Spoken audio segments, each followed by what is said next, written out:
நீங்கள் இப்போ நிற்கிற இடத்துல உங்களுக்கு பின்னாடி யாரோ ஒருத்தர் நின்றுக்கிட்டு இருக்காங்க. அவங்க மூச்சு காற்று உங்கள் கழுத்தில் பட்டுறத உங்களால் உணர முடியுது. ஆனால் நீங்கள் திரும்பி பார்த்தா அங்கே உங்களை தவிர வேற யாருமே இல்லை. இது உங்கள் மூளை செய்கிற ஒரு கற்பனை இல்லை. நாம் வாழ்கிற இதே நாட்டில் சில இடங்களில் இது தினமும் நடக்கிற நிஜம். இந்திய அரசாங்கம் சில இடங்களுக்கு வேலி போட்டு மாலை 6 மணிக்கு மேலே யாரும் உள்ளே போகக்கூடாதுன்னு தடை விதிச்சிருக்குன்னா அங்கே இருக்கிறது வெறும் இடிபாடுகள் மட்டும்தானா?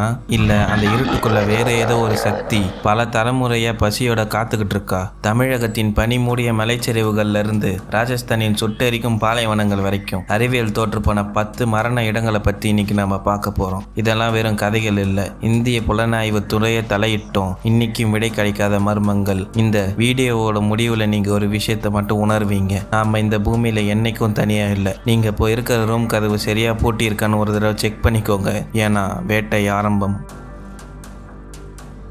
பாங்கர் கோட்டை இந்தியாவிலே மிகவும் மர்மமான இடமாக கருதப்படும் இந்த இடத்துக்கு இந்திய அரசாங்கமே ஒரு விசித்திரமான தடையை விதிச்சிருக்கு. இந்த கோட்டை வாசல்ல இருக்க அந்த ஏஎஸ்ஐ போர்டுல சூரியன் மறைந்த பிறகு இங்க நுழையவே கூடாதுன்னு ஒரு கடுமையான சட்டமே இருக்கு. இந்தியாவில் இருக்க ஆயிரக்கணக்கான கோட்டைகள்ல இந்த ஒரு இடத்துக்கு மட்டும் அரசாங்கம் ஏன் இப்படி ஒரு தடையை விதிக்கணும்? அங்க இருக்கிறது வெறும் விலங்குகளுடைய பயம் தானா? இல்ல பல தலைமுறைகள் அங்க அலைஞ்சிட்டு இருக்க அந்த ஆத்மாக்களுடைய எச்சரிக்கையா? இதற்கு பின்னாடி இருக்க வரலாறு ரொம்ப கொடூரமானது. சிங்கி அப்படின்ற ஒரு மர்மமான மந்திரவாதி அங்க இருந்த இளவரசி ரத்னாவதியை தன் வசப்படுத்தணும்னு ஒரு மாந்திரிக திட்டத்தை தீட்டினான். அவனுடைய தந்திரம் தோல்வியில முடிஞ்சது. அதனால அவன் சாகும்போது இந்த கோட்டையில ஒருத்தர் கூட உயிர் வாழ முடியாது. இங்க இருக்க ஆன்மாக்கள் மோட்சம் அடையாம இங்கேயே சித்திரவதை அனுபவிக்கும்னு சாபம் விட்டான். அதன் பிறகு அங்க நடந்த ஒரு போர்ல ஒட்டுமொத்த நகரமும் ஒரே வாரத்தில் அழிஞ்சது. ஆனா மர்மம் என்னன்னா இன்னைக்கும் அங்க இருக்க வீடுகள்ல ஒரு கூரை கூட இல்ல. மக்கள் பலமுறை கூரை அமைச்சு பார்த்தாங்க. ஆனா அடுத்த நிமிஷம் அதை நொறுங்கி கீழே விழுந்துச்சு. நள்ளிரவுல அங்க ஒரு பெண்ணுடைய கொடூரமான சிரிப்பு சத்தமும் அந்த மந்திரவாதியோட நிழலும் நடக்கிறதா பல பேர் சொல்றாங்க. ராஜஸ்தான் கோட்டையை விடவும் பயங்கரமான ஒரே ராத்திரில ஒரு ஊரே காணாம போன கதையை நீங்க கேட்டிருக்கீங்களா? பட்டியல்ல நம்ம பார்க்க போற 2வது இடம் குல்தாரா.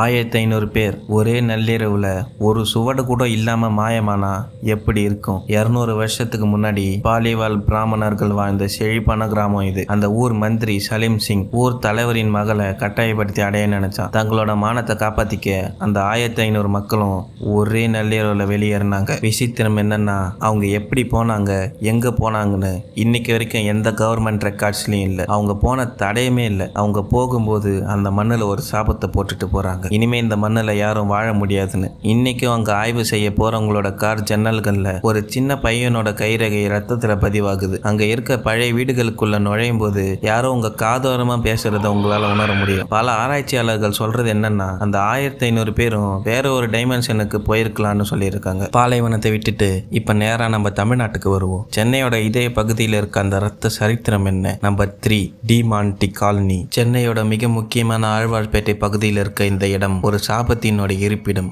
200 வருஷத்துக்கு முன்னாடி ஜான் டி மான்டி அப்படின்ற போர்த்துகீசிய வியாபாரி இங்க வாழ்ந்தாரு. அவருடைய ஒரே மகன் மற்றும் மனைவியுடைய அகால மரணத்திற்கு பிறகு டி மான்டி பைத்தியமாகி இறந்துட்டாரு. அதன் பிறகு அந்த இடத்தை சுத்தி 100க்கும் மேற்பட்ட விபத்துகளும் மர்ம மரணங்களும் நடந்திருக்கு. 90 காலகட்டங்கள்ல அந்த பகுதியை சுத்தம் செய்ய வந்த செக்யூரிட்டிகள் அடுத்தடுத்து தற்கொலை செஞ்சுக்கிட்டாங்க. நள்ளிரவு நேரத்துல அந்த பழைய மாளிகையோட ஜன்னல்ல ஜான் டி மான்டி உட்கார்ந்துட்டு இருக்கிறத பார்த்ததா அக்கம் பக்கத்துல இருக்கவங்க இன்னைக்கு சத்தியம் பண்றாங்க. அந்த தெருவுல இருக்க மரங்கள்ல கூட பறவைகள் உட்கார பயப்படும். அந்த இடத்தை தகர்க்க வந்த ஜேசிபி மிஷின் காரணமே இல்லாம ஆஃப் ஆன சம்பவங்கள் சென்னை போலீஸ் ரெக்கார்ட்ஸ்லயே இருக்கு. இப்போ அங்க புதிய அபார்ட்மெண்ட்கள் வந்தாலும் அங்க வேலை பார்த்த ஊழியர்கள் யாரோ எங்களை கழுத்தை பிடிச்சி நெருக்குறாங்கன்னு பயந்து ஓடிட்டாங்க. சென்னையை தாண்டி இப்போ குஜராத்தோடைய கருப்பு மணல் கடற்கரைக்கு ஒரு மர்ம பயணம் போவோம். 4வது இடம் டூமாஸ் பீச். குஜராத்தில் இருக்க டூமாஸ் கடற்கரைக்கு நீங்க பகல்ல போனா அது ஒரு அழகான இடம். ஆனா இரவு 7 மணிக்கு மேல அங்க போனா நீங்க திரும்பி வருவீங்களான்னு தெரியாது. ஏன்னா இது பல நூற்றாண்டுகளா சடலங்களை எரிக்க பயன்படுத்தப்பட்ட ஒரு மயானம். அங்க இருக்க மணல் ஏன் கருப்பா இருக்குன்னு தெரியுமா? எரிக்கப்பட்ட பிணங்களுடைய சாம்பல் அந்த மணலோட கலந்ததுதான் அதுக்கு காரணம். நள்ளிரவுல இங்க தனியா நடக்கிறவங்க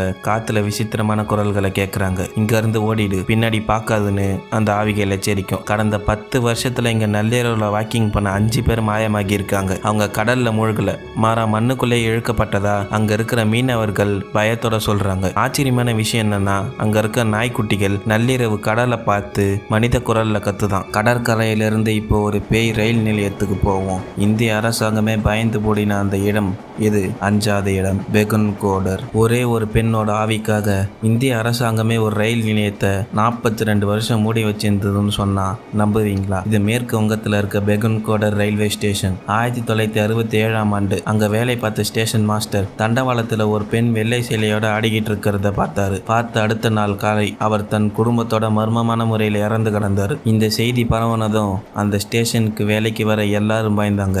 வேற வழி இல்லாம இந்தியன் ரயில்வே அந்த ஸ்டேஷனை 1967 லாக் பண்ணிட்டாங்க. சரியா 42 வருஷம் கழிச்சு 2009 தான் இது திறக்கப்பட்டது. ஆனா இன்னைக்கும் மாலை 5 மணி ஆனா அந்த ஸ்டேஷன்ல ஒரு ஊழியர் கூட இருக்க மாட்டாங்க. ஓடுற ரயிலை விட வேகமா அந்த பெண் இன்னைக்கும் தண்டவாளத்தில் ஓடி வரதை பார்த்ததா பல பயணிகள் சொல்றாங்க. ரயில் தண்டவாளங்களை எல்லாம் விட்டுட்டு இப்போ ஒரு அதிகார போட்டியால் கொல்லப்பட்ட ஒரு சிறுவனுடைய ஆன்மா கிட்ட போவோம். 6வது இடம், சனிவார்வாடா கோட்டை. புனேவில் இருக்க சனிவார்வாடா கோட்டை ஒரு வீரத்தின் அடையாளம்.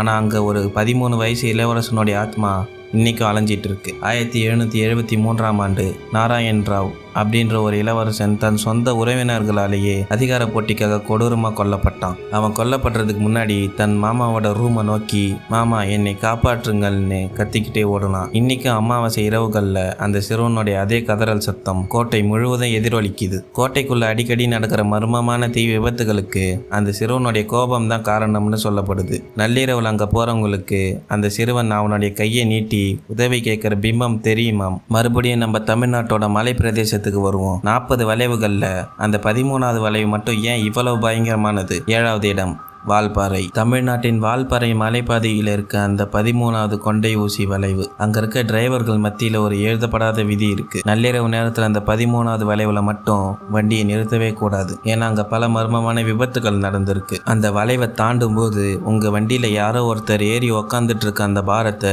நீங்க உணர முடியும்னு லாரி டிரைவர்கள் சத்தியம் பண்றாங்க. நீங்க கண்ணாடி வழியா பார்த்தா பின் சீட்ல ஒரு நிழல் உருவம் உட்காந்துட்டு இருக்கும். ஆனா நீங்க திரும்பி பார்த்தா அங்க யாருமே இருக்க மாட்டாங்க. வனத்துறை அதிகாரி ஏன் அங்க மாலை 6 மணிக்கு மேல நிக்காதீங்கன்னு எச்சரிக்கிறாங்க. ஏன்னா அந்த பனி மூட்டத்துல இருக்க அந்த உருவம் உங்களை அப்படியே பள்ளத்துல தள்ளிவிட காத்துக்கிட்டு இருக்கும். நண்பர்களே, இதுவரை பார்த்த 7 இடங்களை விடவும் இப்ப நம்ம பார்க்க போற அந்த தலை இல்லாத சிறுவன் உங்களை அப்படியே உரைய வைப்பான். 8வது இடம், விக்டோரியா பாய்ஸ் ஸ்கூல். இந்தியாவோட மிகவும் சபிக்கப்பட்ட மலை பிரதேசம் டார்ஜிலிங்க்கு பக்கத்துல இருக்க கோர்சியாங்.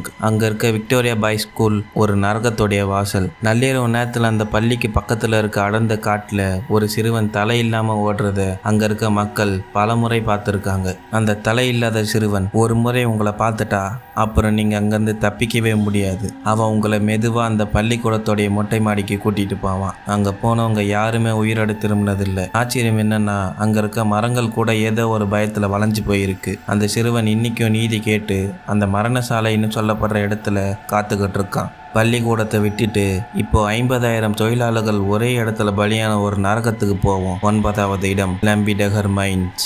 முசோரியில் இருக்க லம்பிடகர் மைன்ஸ். 1990களில் இங்கே ஒரு கொடூரமான விபத்து நடந்தது. முறையான பாதுகாப்பு வசதி இல்லாததுனால 50,000 சுரங்க தொழிலாளர்கள் அங்கேயே ரத்தம் கக்கி மூச்சு திணறி இறந்து போனாங்க. அந்த சம்பவம் நடந்ததுக்கு அப்புறம் அந்த சுரங்கத்தை மூடிட்டாங்க. ஆனா அங்க இருக்க ஆவிகள் இன்னும் வேலையை நிறுத்தல. நள்ளிரவு நேரத்துல அந்த சுரங்கத்துக்குள்ள இருந்து ஆயிரக்கணக்கான மனிதர்கள் ஒரே நேரத்துல இரும்புற சத்தமும் அவங்களுடைய அலறல் சத்தமும் கேட்கறதா ஆராய்ச்சியாளர்கள் சொல்றாங்க. அங்க போற ஹெலிகாப்டர்கள் கூட காரணமே இல்லாம விபத்துக்குள்ளாகிற மர்மம் இன்னைக்கும் நீடிக்குது. அந்த 50,000 ஆன்மாக்களும் இன்னைக்கும் நீதிக்காக அங்க காத்துக்கிட்டு இருக்காங்க. இதுவரை நம்ம பார்த்த 9 இடங்களும் வரலாற்றில் பதிவான ரத்த சரித்திரங்கள். ஆனா 10வது இடம் எந்த வரைபடத்திலையும் இல்லை. அது உங்களை சுத்தி ஏதோ ஒரு இடத்துல இப்பவே காத்துக்கிட்டு இருக்கலாம். பட்டியலோட இறுதி மர்மம் இதோ. நண்பர்களே, 10வது இடம் அது உங்க ஊர்ல இருக்க ஏதோ ஒரு கைவிடப்பட்ட இடமா கூட இருக்கலாம். இந்த வீடியோவை நீங்க முழுசா பார்த்ததுக்கு ரொம்ப நன்றி. உங்களுடைய திறமையான இந்த நேரத்திற்காக நான் தலைவணங்குறேன். இந்த வீடியோ பிடிச்சிருந்தா ஒரு லைக் போடுங்க. உங்க ஊர்ல இருக்க மர்மமான இடத்தை பத்தி கமெண்ட்ல சொல்லுங்க. இது கோல்டு மிஸ்ட்ரி அஃபிஷியல். மறக்காம சப்ஸ்கிரைப் பண்ணுங்க. Stay alert.